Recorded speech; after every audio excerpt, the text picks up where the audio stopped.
currently we're in a state of our grid that's mostly dominated by generators, turbines, rotating inertia.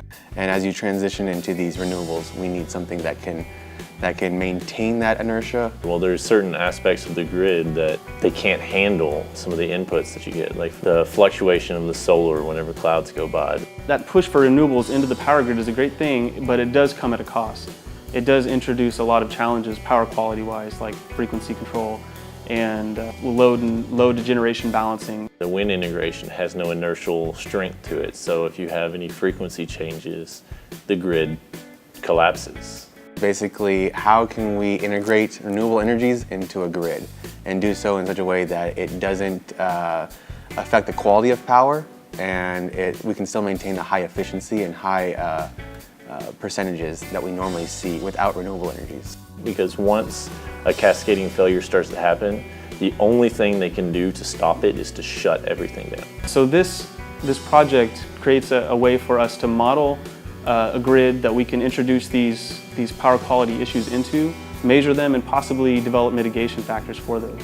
So what our model shows is that as the wind comes in and out, it impacts the rest of the grid. Other generators have to ramp up and down to balance it out. You have frequency variations, reactive power flows, all types of entertaining effects. And our model allows us to demonstrate every bit of that. So this allows you to kind of get those real-world engineering problems all worked out a little bit. At least you would know to look at them in the future whenever they're implemented on the real system. We've built an actual working tabletop, and now we can go from there and hopefully, with that knowledge that we've gained, make that transition smoother for large amounts of renewable energies to be introduced into the system. What we're building is basically the foundation for an ongoing project that will be used for probably several years after we're gone. It's paving the way for the future, right?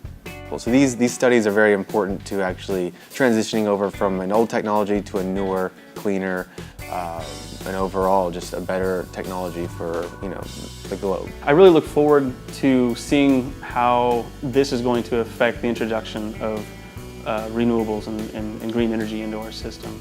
Because it would be great if someday we could get rid of 90–95% of that spinning mass out there and just rely on green energy. I mean, I think everybody can agree with that. So yeah, that's kind of where I'd love to see this go.